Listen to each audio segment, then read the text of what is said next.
So all our recording, you can get it from our YouTube channel. We have our Bhakti Yoga YouTube channel. So, but we will still share with you. There's a message. Hare Krishna. iPhone. Who is iPhone? iPhone? May I know who are you? I can, if you want, I can change your name, edit your name. iPhone. Then we have another one as a Zoom. Just now I saw someone by the name Zoom. Jina, Krishna, Kiran Devi, CS. Hare Krishna, iPhone. May I know who are you? Your name, please. Or you can on your camera for a while. So I'd like to see how you do. I don't know. How to unmute? Huh? Okay, Mahavaishnavi, yes. Okay, Mahavaishnavi is there. So you all can on your camera, if you don't mind. Okay, okay, Prabhu. I'm seeing you, Meru Nisha. Okay, Hare Krishna, hi. Kirbashini Reho, okay. CS Prabhu, welcome. Ram, Kentona Ram, welcome. Okay. You know why? Last year Taipusam, this year Taipusam, suddenly one person came to me and says, hey, how are you? I'm your student. I was wondering, who are you? Then she said that she used to come for my Gita Gyan program. And of course, I don't see the face. So, so I have not seen. Okay, Ram Jai Ganesh. Okay, Jai Ganesh, Hare Krishna. Okay, so before we start, first of all, I'd like to convey my heartfelt gratitude, okay, for taking up this Bhagavad Gita. Bhagavad Gita is truly an amazing book, okay.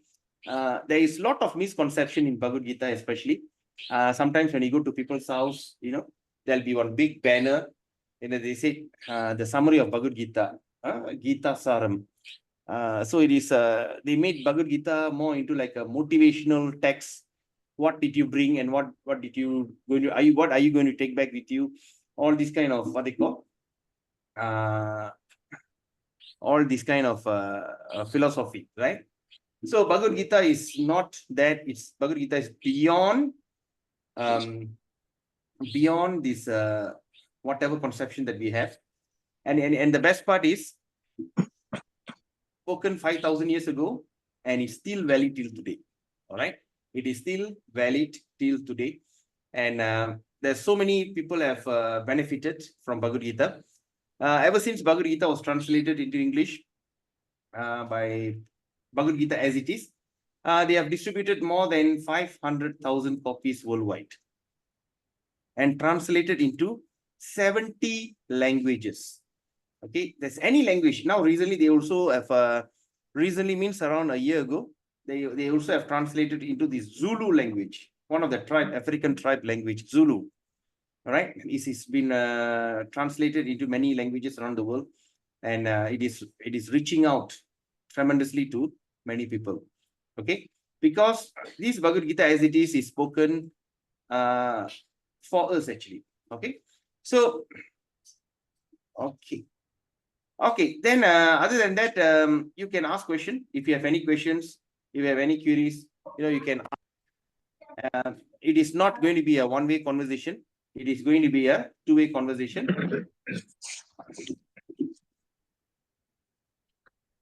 Okay. So, you all can see the slide, right? Someone not muted. Kindly keep your phone muted. Okay. Okay. So, as we said, it's going to be 18 days program. In these 18 days, what we're going to do, we're going to introduce you the summary of every chapter. Gyan means the essence. Okay, the essence of every chapter. So what I suggest to you, after we finish up the chapter, you get a rough idea, please kindly immediately go back to the chapter and read that chapter for the day.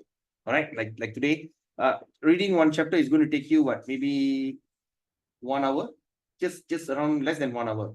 In that 1 hour, you can study your first chapter. Then when we come to chapter 2, you finish after we present chapter 2, the essence of chapter 2, go back and immediately study that chapter 2. Okay, take this as an opportunity. Okay, take this as an opportunity that opportunity to master your Gita within these 18 days. Okay. So for that reason, ISKCON Malaysia is already, is proud to present Gita Gyan program, the essence of Bhagavad Gita, chapter 1. And of course, this is batch 2024. They have introduced this program in the year 2021, when the lockdown, when everybody realized that everyone stay at home and they want to study Bhagavad Gita, and the program was introduced at that time. It was such a tremendous success. More than 4,000 people have benefited during this program from many backgrounds. Okay, they came from many backgrounds. This Bhagavad Gita is not isolated for Indians or Hindus. This Bhagavad Gita is for humanity. That is why it's proven, even though it has been translated into 70 different languages, and it has been the most welcome, well-received book in the world. The most successfully read book in the world. It is for everyone. Okay, it's for everyone. Okay, so now,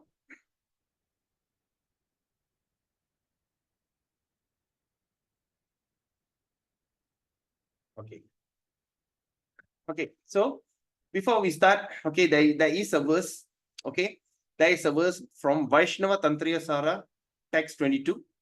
Okay, in that text, okay, we will see Devaki Nandana Krishno Gita Patena Tushyati Yatana Vede Danena Yakna Tirtha Vrtadibihi. All right, it says, the translation is, the son of Devaki, the supreme personality of God, Sri Krishna, cannot be satisfied by anyone's study of the Vedas. All right, there are many people start to think, okay, I would like to study a certain types of Vedas to please Krishna or please God. All right, because all the things that we are doing is to please God so that we will be blessed. Okay, we will be blessed. So they will study the Vedas, Shastras, and everything. So Krishna is saying here, this Vaishnava Tantriya Sara says that you cannot please the Lord just by reading all kind of Vedas. At the same time, you can't even please him by doing charity. Okay, like some philanthropic people, they love to do charity. All right, they love to do all kind of charity. So they say you can't even satisfy the Lord by doing a lot of charity. Okay, of course, it is a pious activity we should do. If not, we are misers. Okay, but we are doing charity. But here it says you can't even satisfy the Lord just by doing many charitable work. At the same time, you also can't satisfy him by doing big sacrifice, like big yagya, fire sacrifice, homam, and all these big fire sacrifice. You can't even satisfy him. And another thing is, you can't even satisfy him by doing a lot of pilgrimage. No, you're from here, you're going to this certain pilgrimage place, right? Like in India, you go to a certain pilgrimage, all right? Going on a pilgrimage, you try, no, you don't even satisfy him fully. Or even by taking vows, many people will take a vow. Okay, now I vow that I'm going to do this, I'm going to like Vridam, right? They take a vow. You can't satisfy him. As much as he is satisfied by the devotional recitation of the Gita. When we start to study Gita with full devotion, Bhagavad Gita is not a book that you simply read. It's not a story book. This is the book that you have to study, reflect, and ponder. So by just doing that kind of deep study and meditation, you basically satisfy Lord Krishna. So that is what it's mentioned in this verse. Okay, in verse 22. Okay, and just now, as I said, here in this program, you're not only going to go through that the program, the Gita program. You also are going to go through. I'm also going to teach you the Sanskrit, how to recite Sanskrit verses. It's very simple explanation. All right, I'm going to teach you how to recite Sanskrit verses. What are the vowels and how you should pronounce? Number one. Number two, by the time you finish your 18 days, you could be able to recite the verses. Okay, you could be able to recite because we have seen so many things. And the best part is I got a Chinese devotee. I got a Chinese friend. I think I shared that advertisement, her testimony in that group. She couldn't pronounce the word R. You know, when she chants, she's chant Ale Krishna, Krishna, Krishna, Hale Hale, Lama. She can't pronounce. But after the 18th day, by the time we complete the 18th day, it was such a miracle that she could just pronounce the word R. She can pronounce the word Krishna, she can pronounce the word Rama, she can pronounce the word Hare. So all these things we will go through in this program. All right. And another thing, when I recite the Sanskrit verse, I want you to recite. I also want you to join me to recite, but keep your audio off. All right. So we just off the audio. Okay, make sure that you are muted. And when I say, like, for instance, Devaki Nandana Krishno, when I say that, I want you to also try that. I want you also to join me in chanting that verses. All right. Because there's so much of benefit of even reciting one verse, half the verse, or even one word in Gita. It's so auspicious. All right. So when I say that, I want you to also join in to recite the verses. But keep your audio muted, because when everybody start to say, it goes haywire. Okay. Now, so before we start, there's an invocation mantra. There's an invocation. So I want all of you to hold your hand. All right, in meditation. Just let's recite. I'll just recite the mantra. I want you to listen to it. But at the end of the day, when we come to Hare Krishna mantra, if possible,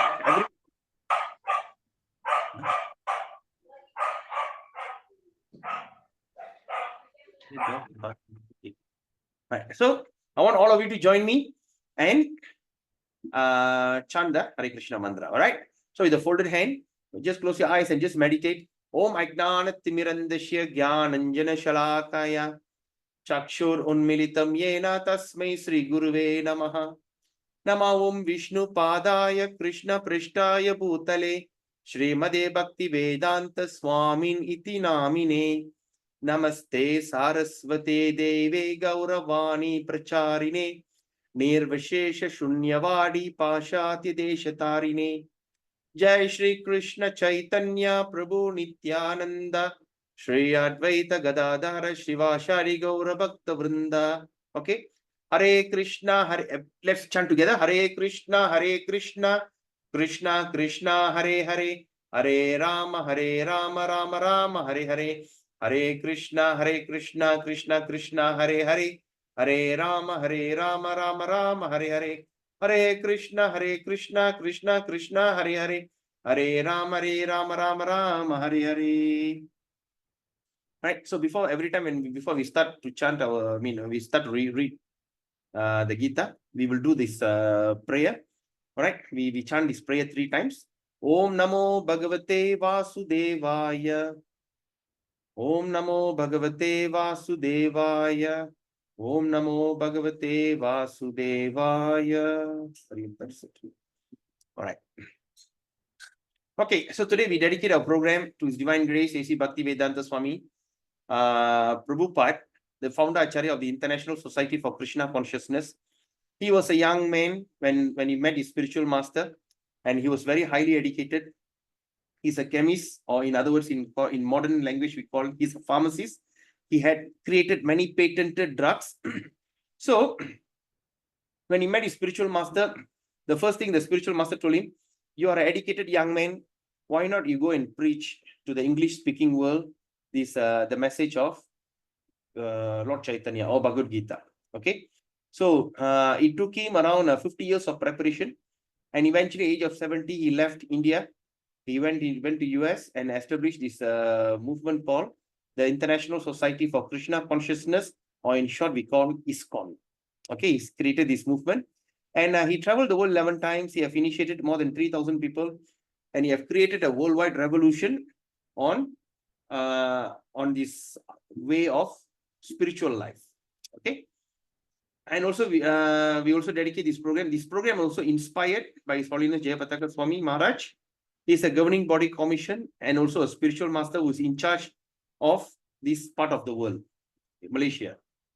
And I also like to dedicate this program to His Grace Anadi Jagannath Prabhu of Bengaluru Sheshadipuram, ISKCON Sheshadipuram. He is the creator and brainchild of this essence of Gita program worldwide. Through this program, through his very innovative ideas, he has created such a huge sensation, and we had seen that more than 6,000-7,000 Bhagavad Gitas was distributed within this period of 2 to 3 years. Right, and many people have taken up these studies of Bhagavad Gita very seriously. All right, and very unfortunately, a few years ago, he actually left his body, passed away. So I would like to dedicate this program to him. Okay, so in fact, those who have not known, who don't know me, just a brief introduction. My name is Padita Tarna Jagannath Das, or in other words, my name, real name is J. Pulidan. My name is why Padita Tarna Jagannath Das is because I've accepted initiation. My spiritual master gave me this name, so we are using this name. But my the name that I've given originally was J. Pulidan. I'm a motivational speaker. I'm a forex trader. I'm a trainer, and I'm a business strategist. I'm doing this program about training up people on this art of trading forex. I'm also a mind science trainer, doing this lot of counseling, especially those who have thought of suicidal, those who have said those who have given up life. So these are the things that I've been doing. I mean, for all those who are people who are very depressed, okay, through this program called Mind Science. And I'm also a founder of Mastermind Coaching. Right, I have 31 years. Actually, there's a whole slide. 31 years experience with this Hare Krishna movement. I joined this movement when I was 15 years old in the year 1993. Okay, ever since then, I start to see so much of transformation happen when people start to read Bhagavad Gita. So that's why what I'm going to share with you is something which I'm very, very convinced. I've seen with my own eyes how the thing transform people's life, right? Just by studying this Bhagavad Gita. Okay. Now let's look at this brief introduction. Okay, the subjects. These things.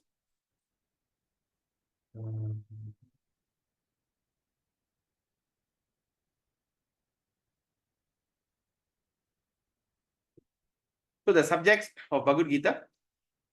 So the Bhagavad Gita entails the comprehension of 5 basic truths. Okay, this is what is all about Bhagavad Gita, the 5 basic truths. First of all, the science of God is explained. To know God is scientific process. Okay, it is not something like a very sentimental or what. It is scientifically, it's proven the science of God is explained.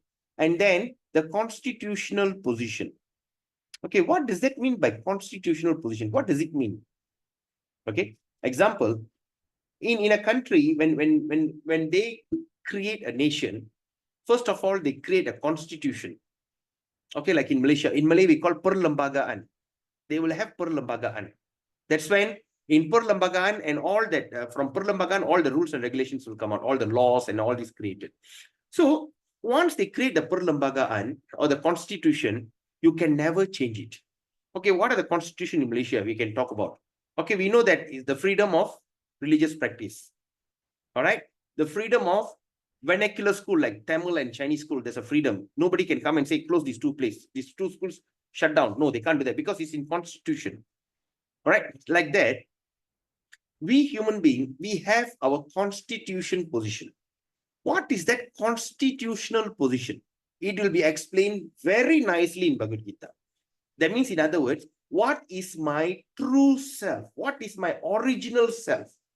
I am here, why? And what am I supposed to do?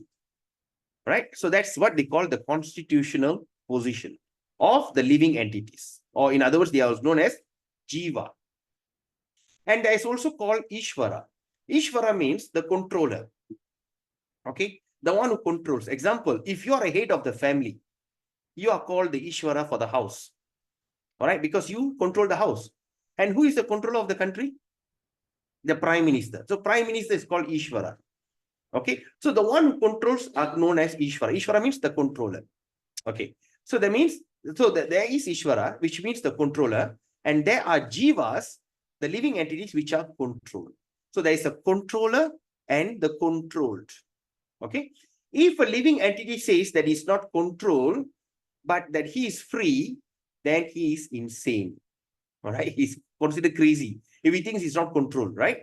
The living being is controlled in every respect, at least in his conditioned life. So in Bhagavad Gita, the subject matter deals with the Ishvara, the supreme controller, and the Jivas, which is a control living entity. So then another topic that we're going to discuss is Prakriti. Prakriti means what is the material nature. Okay. And the time, Kala, the time, the duration of existence. The Kala is the one who destroys everything, right? Okay. As we get older, that means the time is clicking. We are getting older. So the time, okay, we talk about, okay, what is Kala? Okay, the time. Okay, the whole universe. Okay, then we also talk about karma. There's always a lot of misconception. This is karma. Karma is what? Karma means I do good, I get good and everything. But what is the actual meaning of karma? The actual meaning of karma means activity. Okay, activity. Like in English, we call, okay, I see that boy is doing some kind of activity, right? Some kind of activity. That means he's performing, he's doing some kind of work, activity. So similarly, I see that boy is doing some kind of karma. Karma means he's doing some kind of activity. But of course, it's misunderstood as whatever things that happen, it hit back to you in an opposite way and all these things. So now we understand from Bhagavad Gita, karma means activity, which is also discussed. Okay. Then the cosmic manifestation is full of different activities. All living entities are engaged in different activities, right? We human beings, we cannot sit in one place. Not only human being, every living entity, even you see an ant, right? You see an ant, you see a cockroach, you see a bird. All of them are doing different activities according to their nature. No one can simply stay idle or stay this thing. Okay, that means everyone is doing some kind of activity. Okay, from Bhagavad Gita, we must learn that God is, what is God is, what is the living entities are, what is Prakriti, what is the nature, what is the cosmic manifestation, how is it controlled by time, and what the activities of the living entities. All these things will be explained in Bhagavad Gita. Okay, this sounds very interesting, right? It's going to be very interesting.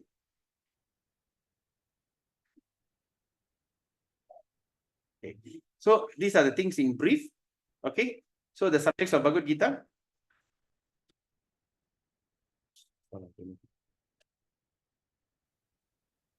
Right? What happened?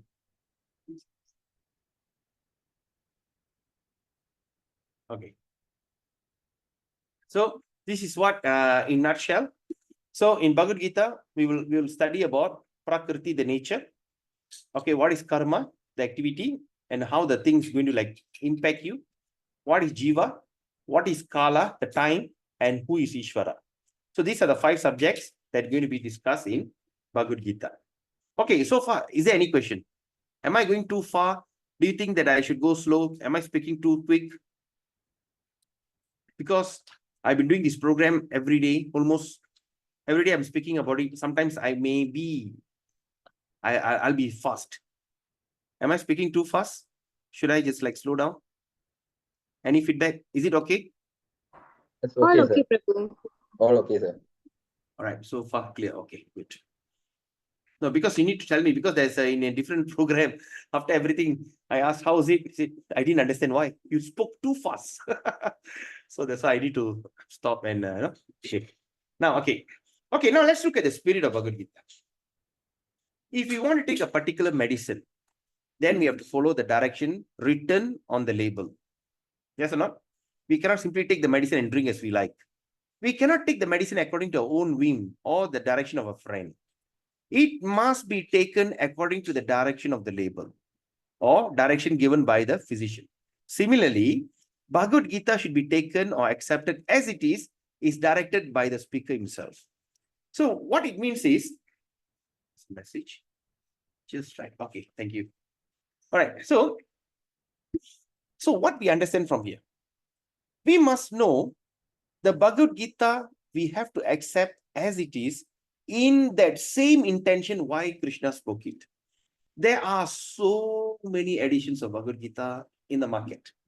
Okay, there are so many editions. I think in America alone, I think there's around 200 over versions of Bhagavad Gita. But most of it is it's actually the opinion of that person who writes it. In my opinion, it's like this. In my opinion, they start to take the Bhagavad Gita and give their own personal interpretation. Okay, but the Bhagavad Gita as it is, that what we are referring, it is spoken, it is presented to you in the exact way how Krishna spoke 5,000 years ago, without any adulteration, without adding on any of personal opinion. All right. So we have to accept as per directed by the speaker. Okay, now when you look at the spirit of Bhagavad Gita, that means the Sanatan Dharma. First of all, we must understand what is Sanatan Dharma. Everybody's talking about Sanatan Dharma. Okay, so the Sanatan Dharma means what? Okay, a man professes to belong to a particular type of faith. Okay, say sometimes it's okay, I'm in certain kind of religious practice. Okay, and this kind of religious practice is introduced according to the time and circumstances, according to the situation and environment. Right? Certain religions are introduced. Right? So there's claims to be an Hindu, Muslim, Christians, or Buddhist, or an adherent of any other sect. Such designations are non-Sanatan Dharma. These are called the non-Sanatan Dharma. Why? What does that mean? That means a Hindu may change his faith to become a Muslim, and Muslim may change his faith to become a Hindu, or the Christian may change his faith to become, and so on. So that means he can go on changing his religion and according to the time, place, and circumstances. Example, my uncle, okay, he wanted to go to England. He wanted to go to England to work.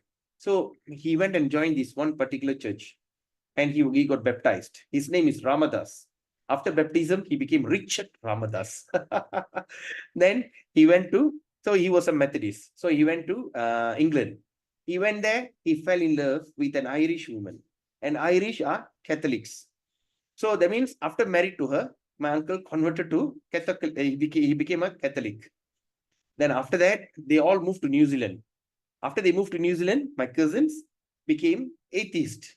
They don't want to believe in God. They become atheist. So now my uncle is like 50-50. And the best thing is my aunt, who is a Catholic, now reading Bhagavatam and Bhagavad Gita, and she started to get so much attraction. So that means, in other words, the practice and the religious, whatever it is, it can change according to that time and place. So this is called non-Sanatan Dharma. What is Sanatan Dharma means? Sanatan means eternal. Eternal. Dharma means activity. Eternal activity. Or Dharma means also called spiritual activity. Sanatan, that means eternal activity. That means that means, in other words, we call it constitution position. That means you are that, that's it. You are that eternal activity. All right. So that means what they call in all, okay, the Hindu, Muslim, and Christians in all circumstances is a servant of someone. Okay, we all are servant of someone. We cannot remain idle by not serving anyone. Right? When you see that a line leader will be served by a technician, and serves that what they call the operator serves that line leader. Line leader serves that manager. The manager serves the general manager. The general manager serves the board of directors. The board of directors serves that the chairman. The chairman serves that CEO. And the CEO serves the chairman. The chairman serves the president. The president go back home and serves the wife and children. So it's a cycle. We cannot say, I am not serving anyone. If you are a government servant, if you are working with government, what you known as government servant. So that means being a servant, it is the Sanatan Dharma. That is what the constitutional position that we have to go on serving people. So that means in Hindu, Muslim, Christian, or whatever it is, in all is a servant of someone. Thus, to profess particular type of faith is not profess one Sanatan Dharma. The rendering of service is Sanatan Dharma. So to serve is that the actual Sanatan Dharma. Okay. Now, before we start, let me also share with you the Gita Mahatmya. We're going to share 18 Gita Mahatmya. Okay, what is Gita Mahatmya means? The glories of Bhagavad Gita. All right. What is the benefit of studying Bhagavad Gita? Okay. So this is spoken in Padma Purana by Lord Shiva to Mother Parvati. Okay. So this is the thing. So let's look at this first, what they call the Mahatmya. Mahatmya in Tamil we call Magimei. All right. Or the glories. Okay. It says, Gita Shastram idam punyam ya patit prayata puman Vishnu padam avapnoti baya shokadi varjita. Baya means fear. Shokadi means shoga. That means you have, sogam or sadness or lamentation. Varjita, destroyed. In other words, it says, one who with a regulated mind recites with devotion this Bhagavad Gita scripture, which is the bestower of all virtue. Okay, what we can understand from here? Bestow of all virtue means what? It bestow all kind of benefit, all kind of auspiciousness. Okay, all kind of auspiciousness. And you know what? You can study Gita in the comfort of your home, right? You can achieve all the things that is not possible to achieve in your what they call in physically. It can be achieved all kind of virtue just by studying Bhagavad Gita religiously. But what are the things virtues? Like even moksha, right? Like tomorrow is Adi Amavasya, something like that. Adi Amavasya. So tomorrow is the day that many people you're going to go and do all kind of ritual, right? Now when you see in this current situation, it's quite sad, right? Who usually do that kind of ritual for the forefathers? The son. What happened if the son, it doesn't know what to do? Okay, some says, okay, now the ladies are doing it. But what happened on tomorrow, on this very important day, if the lady is having a menstruation? When you have menstruation, you can't do all this kind of ritual. You can't do it. And after that, you call the priest to come and do some kind of mantras, some kind of japa, to do this kind of program. What happened if the priest is not chanting the mantra properly? Right? If the priest is not chanting the mantra properly, he is chanting something which means something else. You may not know, right? It's just a kind of showmanship, right? We don't know. We don't know whether the fellow is doing the right thing or not. But of course, tomorrow, if you can bathe in Ganga, it's very auspicious. But where are we going to look for Ganga in Malaysia? Right? So, you just need to recite Bhagavad Gita. Study Bhagavad Gita very religiously. Is considered. That is when all kind of virtues you'll be blessed. And even you can dedicate your reading to your forefathers. Think about all your forefathers. Who are they? Your father, your grandfather, your great-grandfather, whatever. Just think, oh Krishna, I'm reading this Bhagavad Gita. I want to dedicate my reading to them, which is far more auspicious, right? As we go on in that 18 days, I will show you the verse where it's mentioned that. All right. So that means best of all virtue will attain a holy place such as Vaikunta. What is Vaikunta? All right. Vaikunta means, or in other words, the place is called the residence of Lord Vishnu, which is always free from mundane qualities. What is the mundane qualities? Which is based on fear and lamentation. Bhaya, Sogam. All right. So it's free from mundane qualities based on fear and lamentation. Will be. Hello, can you hear me? Yeah, Prabhu, clear. Yes. Oh, clear. Okay. No, Very suddenly clear. Just now, was it clear? Very clear, Prabhu. Okay. No, because suddenly it says that it switched to microphone. That's what I was wondering. Formerly, it was not switched. Okay, anyway. So all these things of Bhaya, Shoka, and everything will be removed. All right. When we, with regulated mind, recite with devotion this Bhagavad Gita. It is fantastic. It's amazing. All right. Okay. Now let's look at this. Bhagavad Gita as it is. Why? Now the thing is, why Bhagavad Gita as it is? There are so many versions of Bhagavad Gita in the market. Why Bhagavad Gita as it is? And that is also by Srila Prabhupada. Because this Bhagavad Gita as it is a version from time immemorial, it's original version. All right. It has been coming down in a disciplic succession. Parambara. All right. In Tamil also we call Parambriyam. All right. So even in Chinese also they have that, says that tradition. When you make some kind of dish, this dish is from my grandfather from China, and you feel, wow, that means when it comes in the tradition, in the family lineage, it's supposed to be very good, right? So similarly, this Bhagavad Gita, it comes from this lineage, right? So they come from it's from time immemorial. Example, okay, what is the verse? 4.2, Krishna says, Evam parampara praptam. Praptam means what? Blessing. Praptam. Evam parampara praptam. Emang Rajarshayo Viduhu.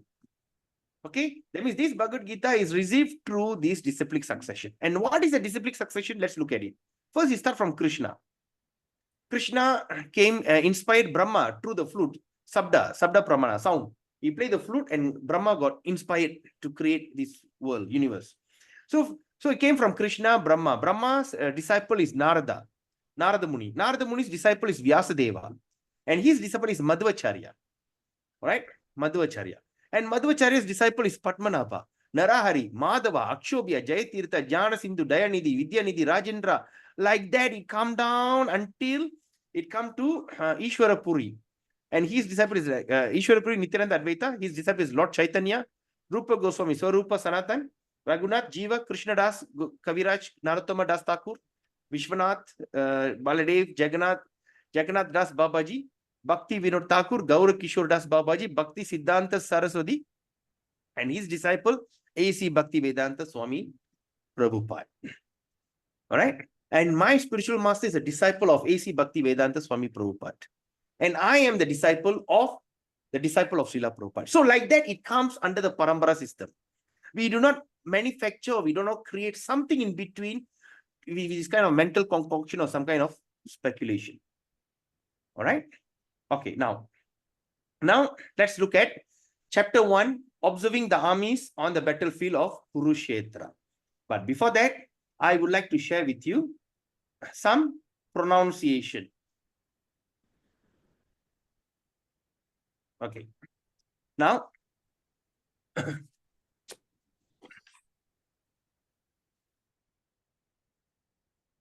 okay. Can you all see the whiteboard? Can everyone see the whiteboard? Yes. Okay. Yes. Okay. Now, let's look at some of the words that I'm going to share with you. Number 1, A. All right. So how we going to pronounce A? We're going to pronounce it like A. Okay. We're going to pronounce as A. Okay. Then, okay. So we go pronounce A. Then, once we draw a line on that A, like this, we're going to pull the raga. Ah. Okay. So that means, in other words, example. Okay, now I give you example. Now we're going to pronounce, okay, now example like R-A-M-A. Okay. We're going to pronounce Rama. Rama. Okay. Rama. But when we put the A on top of this thing, we're going to pronounce Rama. So far, so good? Everyone, so far, so good? Yes, Prabhu. Yes. I'm not confusing anyone? No, Prabhu. Okay, Rama. Okay. Now, second word. So, there's a vowel A, E, I, O, U. Okay. When you look at that vowel, when you look at this vowel, okay, when you look at this vowel, E,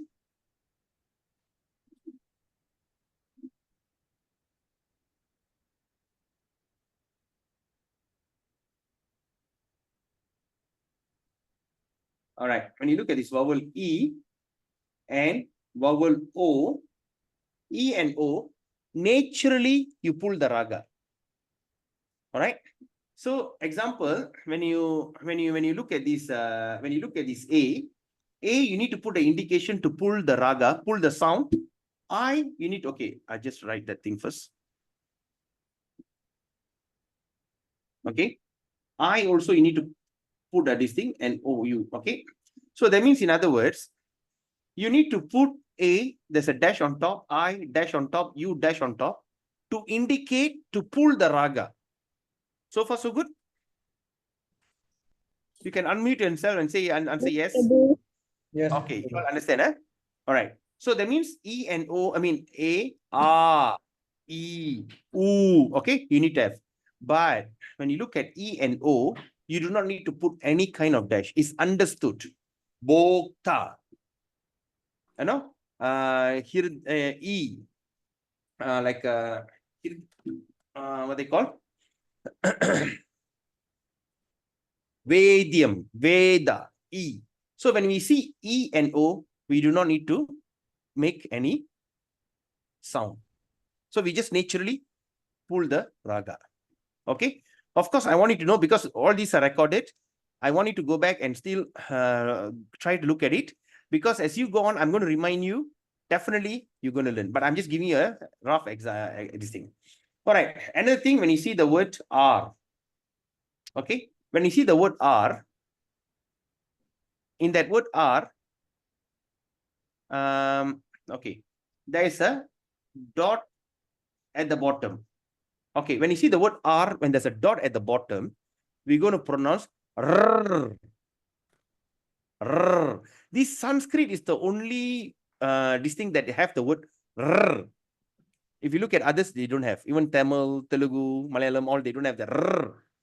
So when you look at this example, okay, how that means in other words, they're going to pronounce the word KRSNA. Okay, so there'll be a dot at the bottom. Okay, so how are we going to pronounce? Okay, the pronunciation is Krishna. Okay, or you also can pronounce it like Krishna. Of course, you don't say Kirushna. So Krishna. Okay. Example, when you look at this word like Narasimha. Okay. NRSMHA. Okay. This is how they spell Narasimha. So then they put they'll put a dot at the bottom of the R. So that means there's some say Nirshimha, Nrushimha, or Narashimha. Also can, no problem. But the word, if you have a R at the bottom, so I don't want to confuse you with the actual Sanskrit, but what we can pronounce like this. All right?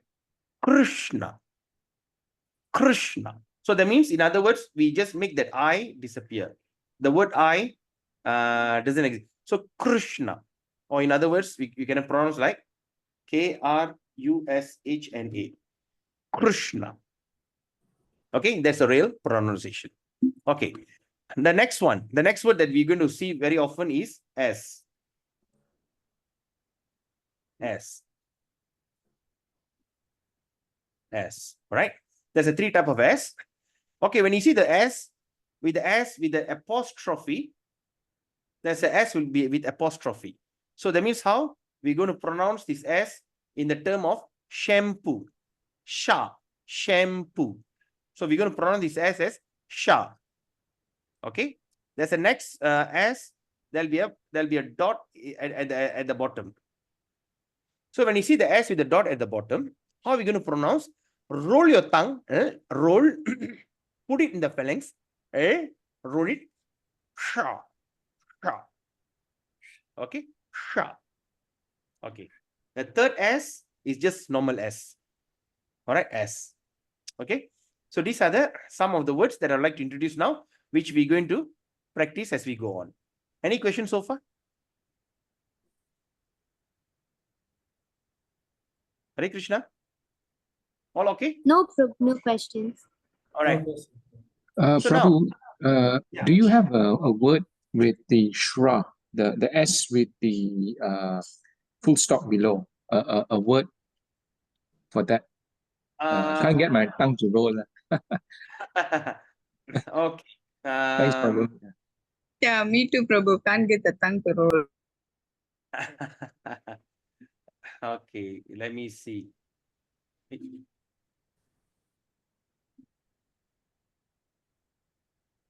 Why? This is...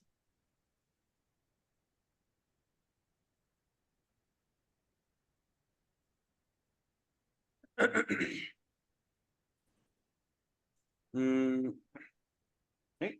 Oh, you went to something else. Okay. Example. All right.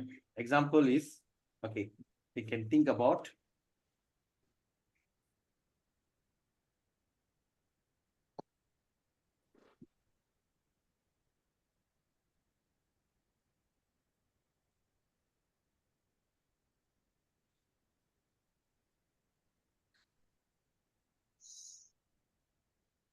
Okay.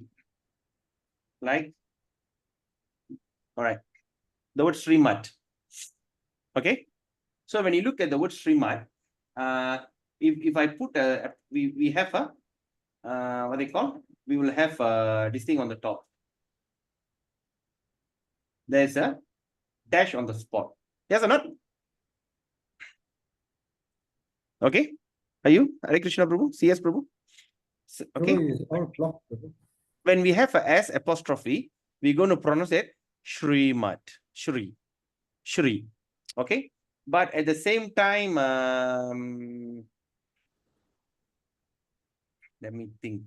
Hare Krishna, Prabhu. Yes, Prabhu. Hare Krishna. We can't see the letters, Prabhu. It's moved up. Oh, really? Yeah. Oh, okay. Can you see now? Yes, thank you. Oh, okay, okay. Right. When you see there's a dash on top. So we're going to pronounce as Shrimat. Okay. Then what else? Then we look at this Irdaya Avarudya Tetra Krutvi Shushubish Tavashanat. Okay, never mind. I will show you when because the thing that in front of me is all complicated word. We will show you. Okay. Okay, Prabhu.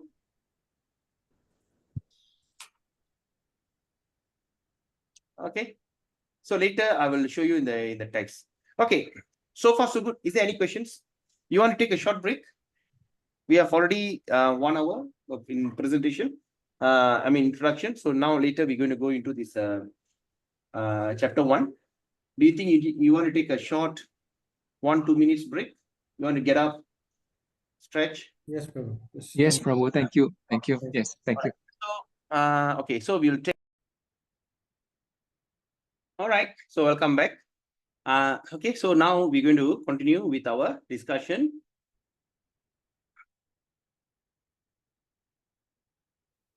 Okay, you all can see the screen. Anything blocks on your screen? No, Prabhu. No, huh?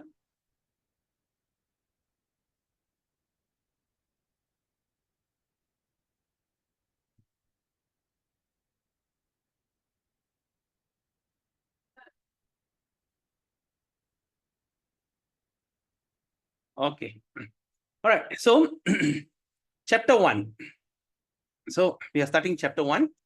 The title for the chapter 1 is called Observing the Armies on the Battlefield of Kurukshetra. Okay, now Prabhu, just now you asked the word S. Okay, you Yes, asked for the sample. Okay, the sample is, can you see the dot below the S? So how are we going to pronounce Kshetra? Kshetra. Or in other words, okay, since we are this, okay. In other words, we can pronounce like how? S-H-E. Can you see the thing I typed there? Yes, Kuru Prabhu. Kshetra. So she. So not she, yeah, not she. She. So Kshetra. So it's pronounced like Sha. Okay, Kuru Kshetra. Okay, so that's a first this thing. Okay, now let's look at the verse 1. Let's look at the verse 1, Bhagavad Gita, chapter 1, text 1. So you all, I will recite the verse. You also, after I recite, I want you to try. Okay, but please keep yourself muted. Okay. Okay, you see the word r. So dr ta ra tra sha tra. Drtrashtra uva. Okay, when you see the A, there's a dash on top. So uva. Okay, uva. Cha. Okay, CA, not KA. And doesn't sound like ka, like in English. So here we pronounce like cha. Okay. So drtarashtra vacha. So I believe you all are trying, huh? Dharma kshetre Kurukshetre Samaveta Yuyutsavaha Mamaka Pandavaschaiva Kim Akurvata Sanjaya. Okay, so the word, can you see my cursor? Okay, can you all see my cursor there? Yes, Is sir. my Yes, cursor Prabhu. visible? Okay. Now, when you see the word Dharma Kshetre, Kuru Kshetre, Samaveta, Yuyut Sava. Okay, they see the H, there's a dot. So what does this dot means? That means there is a silent A at the back. So Yuyut Savaha. If there's a A, we're going to pronounce silent A, aha. If there's a U, uhu. E means ehe. Okay. So since there's a A and H dot, so there's a silent A at the back. So Samaveta Yuyut Savaha. Mamaka. Mamaka.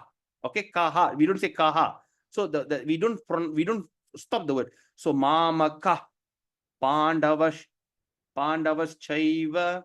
Kim Akurvata Sanjaya. Okay. Now, so in this verse, let's say, first Dhritarashtra spoke.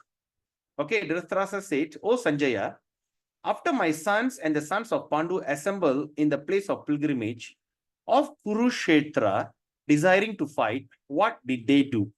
Okay, now let's see who is this person here, Dhritarashtra. Dhritarashtra is actually the blind king. Okay, he is the eldest firstborn. He is supposed to inherit the kingdom. But because he's blind, the kingdom was passed to his younger brother. And when the thing went to the younger brother, the younger brother's name is called Pandu. Pandu. But unfortunately, Pandu passed away when he was still young, and while he was having 5 young children. So Pandu was a king, and his sons supposed to inherit the kingdom. But because the children are still young, small boys, the kingdom was passed back to this blind king, Dhritarashtra, as a caretaker. As a caretaker king. All right. So far, so good. Now, Dhritarashtra has his own children. He has many sons. And they hate. That means the guy, that means the eldest of them is called Duryodhana.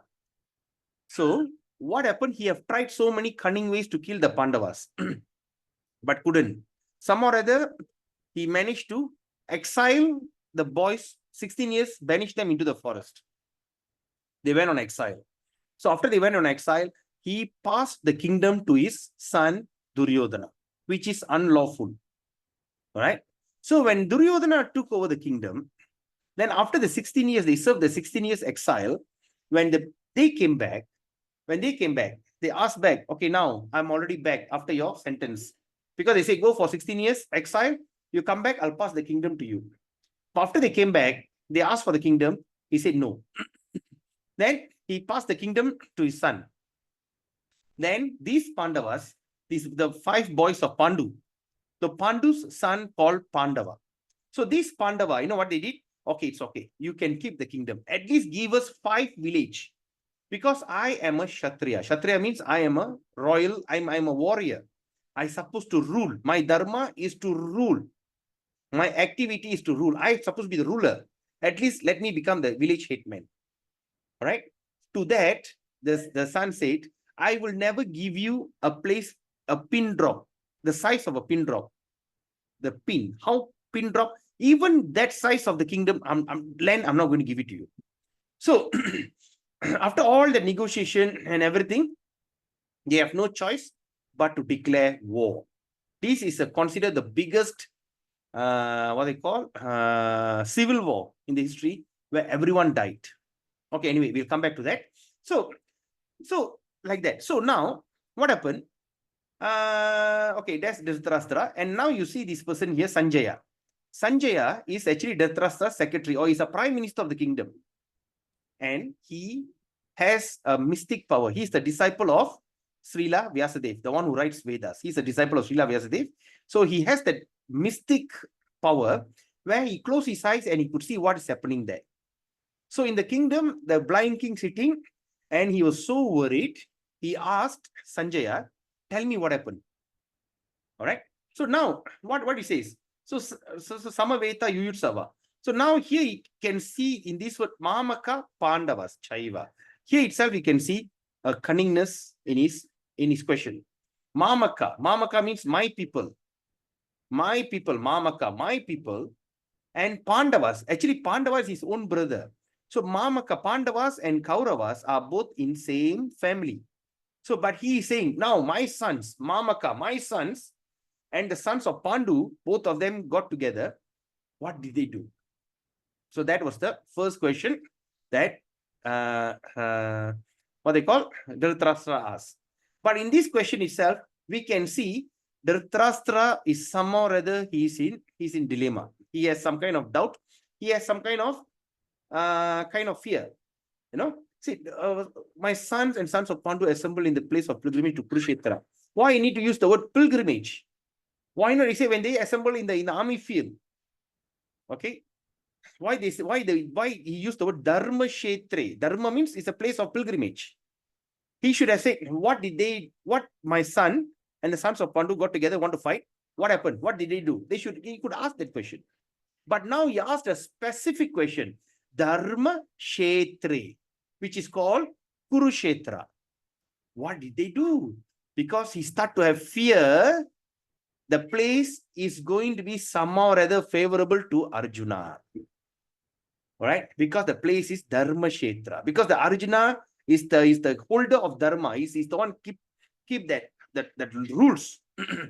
But his sons is against Dharma. He started to have fear that the place of pilgrimage going to be favorable to his nephews. All right. So now, let's look at Dhritarashtra. Dhritarashtra is actually spiritually blind. Okay, spiritually blind. That's why we must understand there are so many people out there who are spiritually blind, but they are very good in words. They can use nice, beautiful, bombastic words, right? They call word jugglery. They can juggle with words. So what happened? When a person is blind, when we follow the blind, so even it's mentioned in Bible, the blind leads the blind and eventually fall into the ditch. Okay, now we see Dhritarashtra is spiritually blind. At the same time, is weak-minded because he couldn't make a decision. And he is very biased. He's very biased. Okay, he is despondent. That means he has no hope and wanted his son to inherit the kingdom. All right, so that was his Dhritarashtra. Now, let's look at that sin, setting the sin. So now, look at that army. Bhagavad Gita was spoken by Lord Krishna to Arjuna. Okay, it's a conversation. You can see here, Krishna and Arjuna, where in the battlefield of Kurukshetra, you can see on the left and right, is full of soldiers. Right? So it approximately 5,000 years ago, where on the battlefield in Kurukshetra. Okay, so total number of Bhagavad Gita spoken was 700 verses. Okay, Dhritarashtra, the blind king, spoke once. Sanjaya spoke 41 times. Arjuna spoke 84 times. And Krishna spoke 574 times in total. Okay, now let's look at the army. The Kaurava army by Dhritarashtra's son Duryodhana is 11 Akshoni. And Pandava army is 7 Akshoni. So that means 1 Akshoni means 21,870 chariot fighters, 21,870 elephants, 65,610 horses, 109,350 infantry soldiers. So total, there are 218,700 soldiers in 1 Akshoni. So times by 11, 2 million. And here is 1 million, 1.4 million, something. So when all these two people are all got together and they are ready to fight, okay, they are ready to fight in this warfare. Okay, now let's look at verse 1.3. Okay, another thing, let me tell you, in this Gita Gyan program, we are not going to follow the verse, we're just going to take the essence. That means you'll be wondering from 1, we jump to 3, jump to 10, jump to 11, right? But of course, you're expected to go home and read. Okay, so let's look at verse 1.3. I want you to recite after with me. Okay, you see the word as means shampoo with the apostrophe. So Pashaitang. Okay, anything I forgot to tell you. What happens if you see the M with the dot on top? M dot on top, we're going to pronounce the word M from your nose. So from your nose, if you're going to pronounce, you're going to sound like ing or ng. All right. So now, Pashaitang Panduputranam. Okay. I hope you all are repeating after me. Pashetam Panduputranam Acharya Mahating Chamum Vyuddhang Drupada Putrena Tava Shishyena Dimata. Okay, in this verse, what it says. So now, oh my teacher, that means this is what who spoke. Duryodhana is saying, oh my teacher, behold the great army of the sons of the Pandu, so expertly arranged by your intelligent disciple, the son of Drupada. Okay, now what happened? Now, in this verse, we see Duryodhana is telling his what they call this is Duryodhana, all right, and this is Dronacharya. Dronacharya actually a liberal Brahmana, and he's the one who taught Duryodhana and Arjuna the art of war. All right. So now, and his favorite student is Arjuna. So Duryodhana is such a great diplomat. He is checking on his guru, Dronacharya. He's telling, oh, my teacher, behold, the great army of the sons of Pandu, so expertly arranged by your intelligent disciple, the son of Drupada. Right? So, I mean, in other words, he's telling, look, all the things that you thought, see, now they're all standing there just to go against you. Right? So, just to encourage him, do not feel any favor to that other party. All right. So now let's look at Dronacharya. Dronacharya is a very liberal Brahmana. He had a political quarrel with King Drupada, who was defeated by Arjuna. Okay. Drupada, after being defeated, did a yagya, or the fire sacrifice, and begot Draupadi and distant Yumna to kill Drona. Okay. So that means he got, Drupada, like for instance, the king Drupada was defeated by Arjuna. Why? Because the king and this Dronacharya, that guru, they don't like each other. They had quarrel. So what Dronacharya did, he sent his best disciple, Arjuna, to go and defeat him. After defeat him, you know what happened? So Drupada, after being defeated, what he did a yagya. He did a big fire sacrifice for prayer. All right. And through that, he got this person called Draupadi and Dristadyumna. Okay. So this Dristadyumna is the one he prepared to kill Dronacharya, because Dronacharya cannot be killed. He's such an invincible person. He's such a powerful person. So he created that.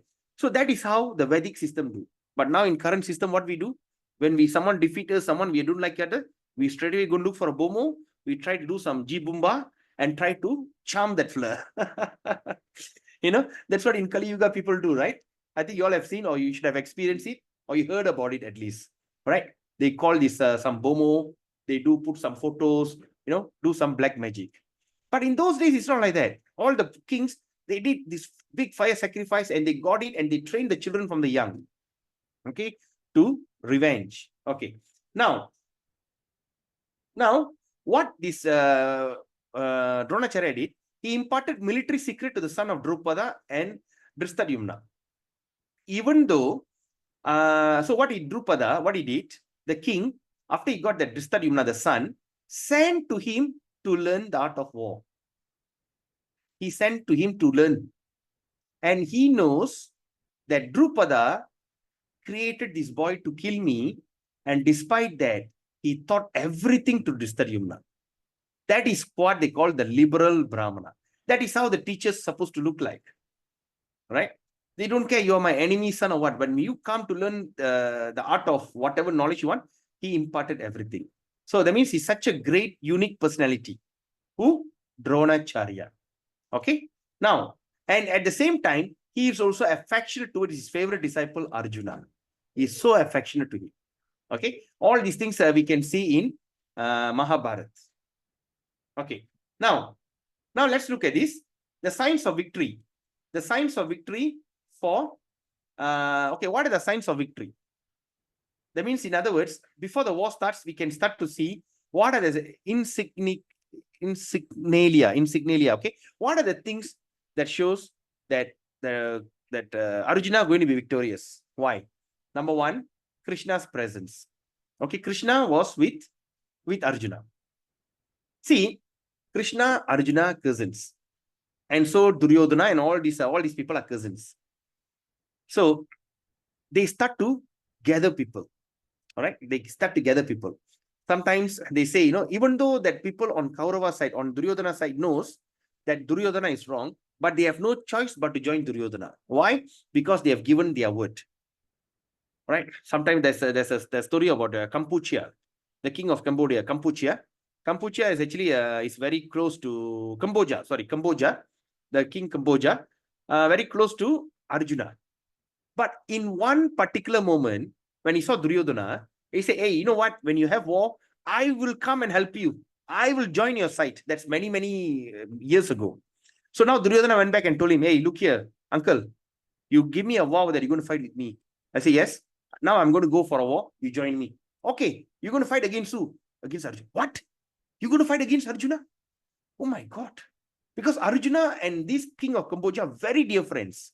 Uncle and nephew. Right? So you have no choice. So that's how. So after they gathered all the people, all the kings around the world, so at last they went to the Krishna. So Duryodhana went in first. And Krishna was sleeping. So Duryodhana was on his bedside, on his head, near the head. And after that, Arjuna came. Arjuna came and stand at his foot. All right. So at the stay at the foot, and Arjuna started to massage Krishna's feet. So when Krishna, someone touched the feet, what happened when Krishna opened the eyes? First thing he saw was Arjuna. Hey, Arjuna, you're here. Before he could say anything, the Duryodhana at the back says, hey, no, I came first. Then he just looked back and says, oh, you're also here. Oh, right. Yes. No, I'm here. I want to find out. So you're going to join who now? I'm here first, Duryodhana said, I'm here first. All right. Krishna says, okay, I give you an option. Since you are behind me, you came first, I'll tell you what. You want me or you want my army? Krishna's army. You want me or you want my entire battalion army? And Duryodhana said, wow, what a great deal. And what Duryodhana said, I want your army. Okay. Then Krishna says, I want you. No, sorry, I'm mistaken. He asked Arjuna first. All right. He said, since I saw you first, I give you this option. You want me or you want my army? So Duryodhana was very upset. Arjuna says, no, I want you. And Duryodhana was so excited. Such a crazy fella. You should have asked for his army, not him. Right? Okay. So that is how. So that means that's how Krishna joined this Pandavas. Now, so wherever there is Krishna, there will be Lakshmi. Lakshmi means goddess of fortune, right? So Lakshmi can never stay separately from Vishnu, right? So cannot stay separately from Vishnu. So sometimes when we see, when we start to do this puja, Lakshmi Kubera puja, all never heard of, never mentioned in Shastras. It is all imagination, right? So when we start to worship Lakshmi in separate way, it is just like in the mode of Ravana. For Ravana, he wanted Sita but not Rama, right? So whenever you want to do any Lakshmi puja at home, make sure you keep Vishnu beside, because without Vishnu, Lakshmi doesn't act independently. All right, this is something that we learned today. Okay, now, so when Krishna present, the Lakshmi is there. So who is Lakshmi? Goddess of fortune. So when the fortune, Aishwaryangal, all kind of auspiciousness will be there. Okay, that's second reason. Third reason, Jaya Pataka. Jaya Pataka means the victory flag on the chariot. On the chariot up there, there's a flag. And whose flag is that? Hanuman. Hanuman stays in that flag. So whenever and wherever Hanuman is, there will be success. So Hanuman sits on the flag. Right? Then the conch shell, symbol of Vishnu. Okay? Then where they fight in Kurukshetra. And what is Kurukshetra? Place of pilgrimage. All right? Then they blow the transcendental conch shell. Then okay. So transcendental conch shell and Bhishma's conch shell to pacify Duryodhana, Agni Deva. Okay, now let's look at the chariot. The chariot that Arjuna travels, it's given by Agni, the fire god, fiery Deva, Agni Deva. Agni Deva gave the chariot. All right. So when they all start to blow the conch shell, boo, the starting of the war, they start to blow the conch shell, like that. And what happened? It shatters everybody's heart, the other side, especially Duryodhana. He knows that's it. From there itself, there is a clear sign that these people are going to be defeated in war. Okay. Now, Okay, let's look at verse 21 and 22. Arjuna Vacha Senayor Ubayor Madhye. Okay, see the E? We pull the raga. Madhye. So Senayor Ubayor Madhye. Ratang Stapaye Me Chuta. Yavat Etan Niriksheham. Yodhu Kaman Avastitan. Kairmaya Sahayodavyam. Asmin Rana Samudyame. Arjuna Vacha Senayor Ubayor Madhye Ratang Stapaye Me Chuta Yavat Etan Niriksheham Yodhu Kaman Avastitan Kairmaya Sahayodavyam Asmin Rana Samudyame. Okay, what it says here. After all that, setting the scene and everybody start to blow the conch shell on both sides, ready to fight, the bugle, you know, that conch shell, everything, they start to play the drum. Now the war, everybody's they're playing their, what they call, they're playing the orchestra over that side, there's orchestra over this side, and all of them are playing, getting ready for a war. And that's when Arjuna said, oh, infallible one. All right, he told who? He told Krishna. Krishna was so kind, he became the chariot driver for Arjuna. All right. So he says, oh, infallible one, please draw my chariot between the two armies. Please bring the chariot in between so that I may see those who present here. I want to see who is there present here, who desire to fight and with whom I must contend in this great trial of arms. What does that mean? That means in those days, a general fight with another general. A foot soldier will fight with another foot soldier. Elephant infantry will fight with another elephant infantry. The king will fight with another king. All right. And everything they fight face to face. Nobody come and step from the back. All right. Nobody come and step on the back. And they fight face to face. And during this warfare, so Arjuna is telling, I want to see who I should fight with. I want to see who the first there I'm going to fight with. So you know what Krishna did? He took the chariot, straight away rode and parked right in front of his grandfather, Bhishma, and his teacher, Dronacharya. You understand? If he go and park the chariot right in front of Duryodhana and Karna, Arjuna could have been very angry and start the war. But what Krishna did, he took the chariot, went and parked right in front of Dronacharya, who is his teacher, and his teacher, and also his grandfather, Bhishma. Can you imagine when he went and said like that? All right. So when he start to see that when the chariot went and parked right in front of that grandfather and the guru and then his spiritual master, Arjuna became overwhelmed. The reality start to strike him. The reality, oh my God, you want me to fight with my grandfather, fully dressed in military uniform, standing right there with his sword and all, getting ready to fight. And the master, Dronacharya, who taught him everything, his love of his life, standing there to fight against me. Oh boy. And now, what happened? Arjuna start to get the reality of the war. Arjuna start to have some kind of fear. You know, he become overwhelmed. What happened? Right? So, what are the reasons? Arjuna became overwhelmed. He became so heartbroken because he saw his grandfather, Bhishma, Somadatta. Because he born when he was young, his father died. He is a fatherless child. And Bhishma took care of him. Bhishma protected him. His grandfather protected him. All right?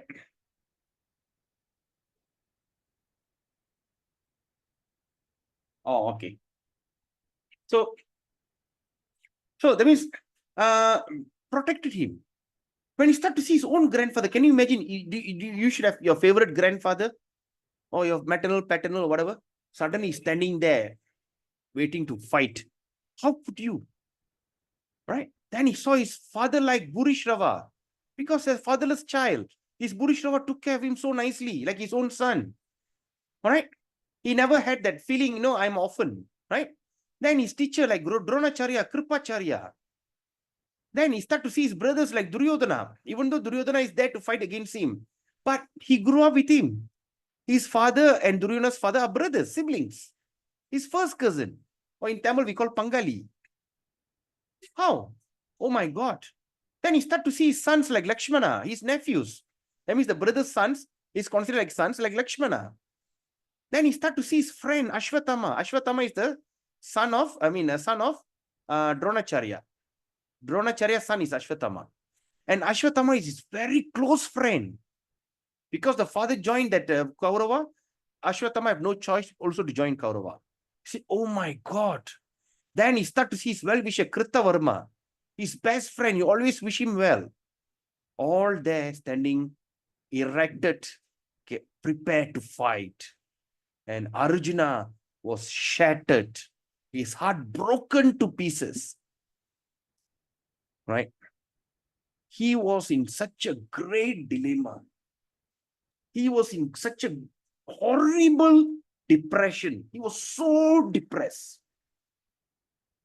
He doesn't know what to do. Right? So at that moment, when he was so depressed, so what happened to Arjuna? Right? Arjuna's symptoms, right? His symptoms of depression, what happened? His limbs, he mentioned, the limbs of my body start quivering. Quivering. Tudikkirathu, right? In Tamil, we call tudikkirathu, all quivering. Sometimes, I don't know whether you all have experienced that. Suddenly, when you hear some kind of bad news or some kind of shocking news, you start to feel your body all start quivering. Mouth is getting dry up, right? The mouth get dry up, right? Then after that, he says, my whole body is trembling. All right. Have any one of you experienced that before? All right. I'm not sure, because like when I heard my father is going to leave his body anytime, I was in Johor, and that time in KL, suddenly my sister called me up and says, please come. I think father is going to go already. At that moment, my body started quivering, my mouth started dry up. I felt it. I don't know whether you all felt it or not. So that is what they call extreme distress. When you go to the extreme distress, this is what happened. Mouth dry up, whole body is trembling. Don't know what to do. You can't even carry a cup. Right? I was writing on my whiteboard, and even my pen pop fell down. When I heard the news. So like that. Okay. So when he came, his mouth is drying up, the whole body is trembling, and his hair is standing to the end. He's having a goosebump. Right? And his Gandiva bow, the bow that he was given, the bow and arrow, for the Kshatriya, for all these people, they can never drop their what they call their bows. Right? They can't drop their bows. Example, like a police, they cannot drop their gun. All right. So that means his Gandiva bow is slipping away from my hand. He says, my bow is slipping away. Then he says, my skin is burning. Sometimes you can feel the skin is burning. Then after that, he says, I'm unable to stand here any longer. I cannot. I couldn't stand here. Then he says, I'm forgetting myself. Then he said, my mind is reeling. Why? It going back to the past. All these people were such a great well-wisher to him. Such a lovely people who loved him so much. All the things start reeling. All the past back, all coming. Right? Then after that, he says, I see only causes of misfortune. He said, only the cause of misfortune. So at that time, what happened? After that, with tears in his eyes, he sat and he started crying. So it is such a heartbreaking event. Or in other words, it can be also say a betrayal event. All the people that are so close, so loving to him, now they're ready to fight with him. He feels so betrayed. He feels so depressed. Just name any of these kind of emotion. So he went through severe. So what we are going through is not as severe as what he went through. That's why Bhagavad Gita going to answer. If you feel you are depressed, you feel you're frustrated, if you feel you're betrayed, being betrayed is a norm in Kali Yuga, in this age. the age of quarrel and hypocrisy. Right? If you're shocked that you're betrayed, there's nothing shocking all about, because that is the fact. That's what's been happened now. Betrayal. Right? There's a lot of betrayal, right? Voted for certain party who think they're going to help us, but end up it doesn't work that way. So all these things. So now Arjuna is such a great fighter, and at the same time he got another name called Dhananjaya. Arjuna got another name called Dhananjaya. Dhanan means Dhanam, gold. What they call fortune. Jaya means victory. That means he has a lot of experience going and fighting with other nation and bringing all their wealth back to Hastinapura. So that means for Arjuna, this is not the first war. He's a veteran. He has fought the war so many times until he got the name of Dhananjaya. Wherever he go to fight, he will win. When he wins, he take all their wealth, bring back. That's what happened, right? When the British conquered Malaysia, conquered India, conquered China, what first thing, they supple all their wealth first. Then others they do. So it happened. So that means, in other words, Arjuna was a veteran fighter. He was not a coward. Right? But what is the reason for him not fighting? Because he had a compassion for friends and relatives. That is verse 28 and 30. And he says, no enjoyment, even victorious. Verse 31 to 35, he's mentioned. Right? No enjoyment. That means in no other word. All right? No enjoyment means, when you see all his kinsmen are right there in front fighting, getting ready to fight. When you want to celebrate, you must have your family members with you, or friends and family. Example, I want to celebrate my birthday. When I want to celebrate my birthday, I cannot sing the song happy birthday to me, happy birthday to me. I cut and I eat my cake. No, I must have my friends and families join me in celebration. So now Arjuna is telling in verse 31 to 35, he says, no enjoyment. What is the point? If I win this kingdom, I don't have anyone with me. What's the point? Right? No enjoyment. Then after that, he said fear of sinful reaction, because he's going to fight against his grandfather, his father, his nephew, his best friend, his teachers, guru.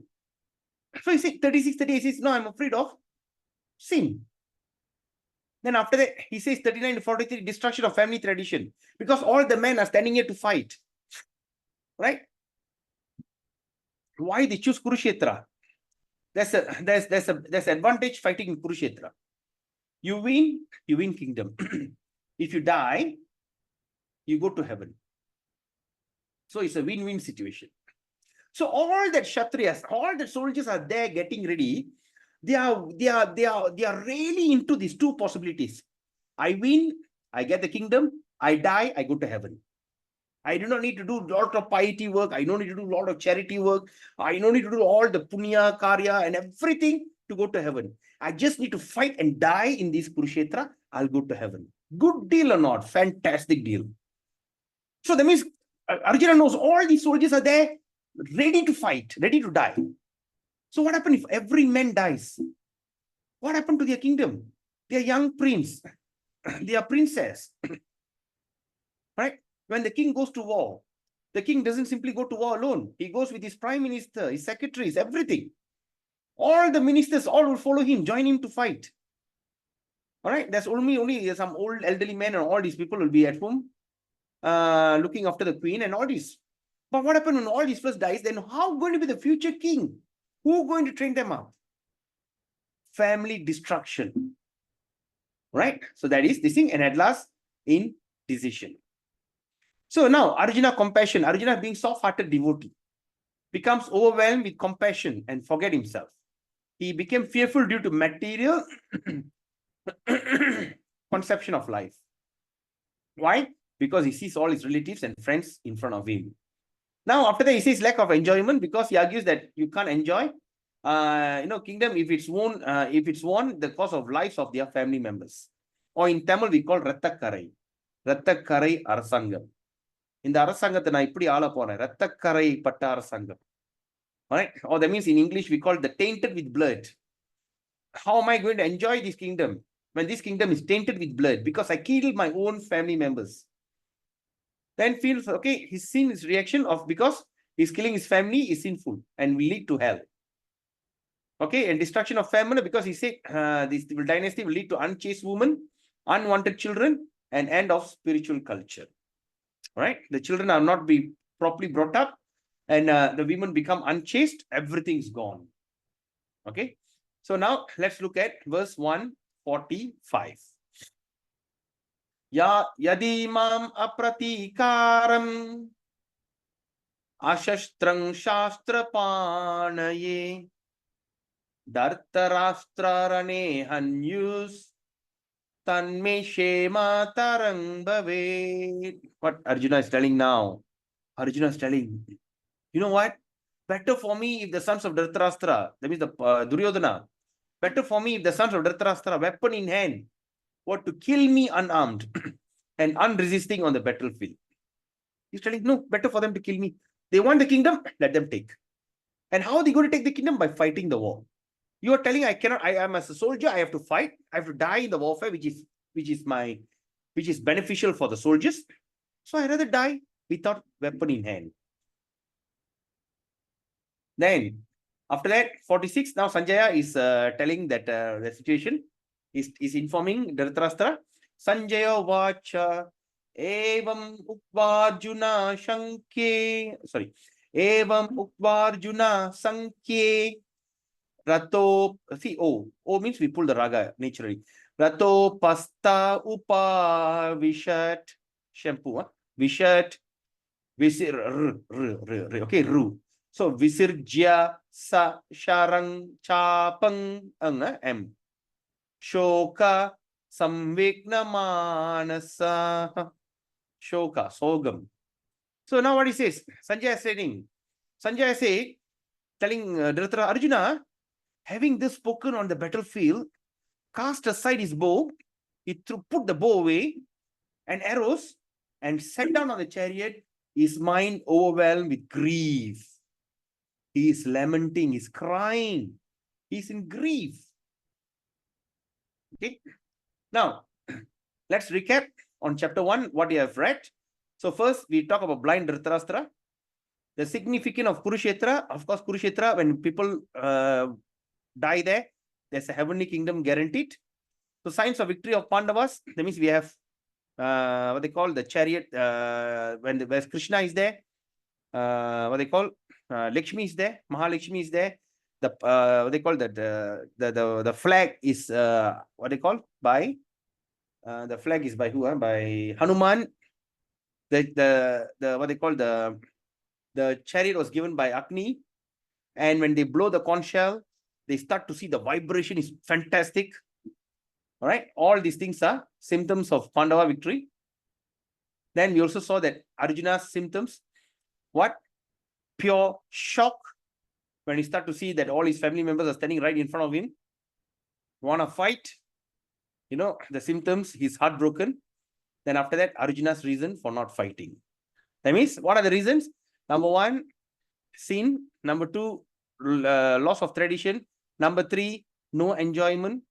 Okay, like that, there's a 5 reasons. So all these things, reasons for not fighting. All right. So then next week, not next week, tomorrow actually, because I used to do this once a week program. So coming up tomorrow. So what we're going to do, we're going to discuss on chapter 2, Bhagavad Gita. Arjuna surrenders to Lord Krishna as his disciple. Lord Krishna summarizes Bhagavad Gita. And tomorrow we're going to talk about Sankhya Yoga and Buddhi Yoga. All right. So that will be the topic for tomorrow. So let me tell you, tomorrow is Gita summarized. That is the longest chapter, 74 verses. Okay, the longest chapter in Bhagavad Gita is chapter 2 and chapter 18. So tomorrow we're going to discuss on chapter 2, which is the very long chapter. It's going to be very interesting chapter because Arjuna going to like ask Krishna, Krishna will be asking Arjuna, what happened to you? Why are you lamenting? So what are the things? So the entire Gita summarized is in chapter 2, right? And tomorrow to read chapter 2 is very, very auspicious because tomorrow is what they call Adi Amavasya. So please make use of the time. Okay, pray to Krishna, think, meditate. It says, okay, whatever things, the merit that I may get, even by reciting these verses, let it go to my forefathers. All right. At the same time, you also can dedicate by sponsoring Bhagavad Gita. If you think you want to sponsor Bhagavad Gita, you can also do that in the name of your forefathers. right? So, so what is happened to this? Okay. So this Gita kit, those who don't have a Bhagavad Gita, all right. So those who don't have a Bhagavad Gita, you can get a Bhagavad Gita only for 50 ringgit. I'm going to give you one set of Bhagavad Gita, one set of Japamala, and one Damodara card. All right. This and including shipping. Shipping is free. All these things cost around this is 10, 10, 20, this is 45, 60, around 60, 70, 75 ringgit. All right. But I've got donors who came forward. They are donating that shipping fees and everything. So it's only going to cost you 50 ringgit. You can order. If you don't have a set, you can order from me. I will post it to you. At the same time, if at all, you also can pledge Bhagavad Gita. Doesn't matter whatever X amount that you want to do. All right. So you can even pledge that thing and we can offer it to your forefathers. But the most important offering to your forefather is study Bhagavad Gita very religiously. All right. So, okay. Is there any questions or any comment? Yes, Prabhu, a question on your package, gift package. You mentioned that a mini altar. What does it mean, Prabhu? Is it like No, because it's a I've seen Damodara cut. You know Damodara cut? You know, when we go for Kartik, month of Kartik, we used to give that cut Damodara. I'm Have you very seen that new before? to Krishna consciousness, Prabhu. So okay. I don't know. Okay. Damodara cut means it looks something like a cardboard where you bend it and looks like a calendar. All right, looks like a calendar, and you offer ghee lamp to that. It's like a mini altar. Okay, thank you, Prabhu. Maybe what I'll do, I will take photo and send share in the group. Right. Thank you, Prabhu. Welcome. So, is there any other question? So I hope that you all have enjoyed the class today. We are 15 minutes early. We have closed the session. Tomorrow the session can be a little risky because we're going to discuss something like 30 verses, 20, 25, 20 plus verses. So please be on time. And also we do it tomorrow morning also. Okay, because I got back my computer. Those who are from morning class, like Charana Lakshmi Mataji, Ram. All right, we and also CS Prabhu. So we also going to have the program in the morning. At the same time, we're going to repeat the program again in the evening. Right, like CS Prabhu says he wants to attend both session. If at all, if you want to attend both session, be my guest. No problem at all. Please come and join us. Then other than that, so read your, so now if you have a Gita with you, please try to go through chapter 1 for today. And if yes, Meru, you want to say something? Prabhuji, just one question. I just wondering, Mhm. Hare Krishna. Yes, Hare Prabhuji Krishna. was telling about either they go heaven or one more is what, Ji? In the No, when they win the battle, either they get the kingdom or go to heaven. oh, They okay, either win, they one. get kingdom. Okay, so When when they we're die, talking about this heaven and so on, I just Mhm. wondering those days when this Mahabharata war was going on, like for us, we know that the spiritual planet, our interest is not to go to heaven. So these people in the war, do they know about this? I mean, well, because our only intention is not to go to heaven, like back to spiritual planet. okay. So just wondering where these people in the war, do they have this realization? Thank you. Okay, good question. Very good question. Fantastic. Only devotees don't want to go to heaven. You know, only devotees don't want to go to heaven because we got some other direction to go. Right. But for those who are not a devotee, heaven is their ultimate destination. Okay, Mataji, Meru? Yes, you can call me Nisha, Prabhuji. Oh, Yeah. Nisha, okay. Yeah. So Nisha, But so just wondering, do they have the realization and knowledge?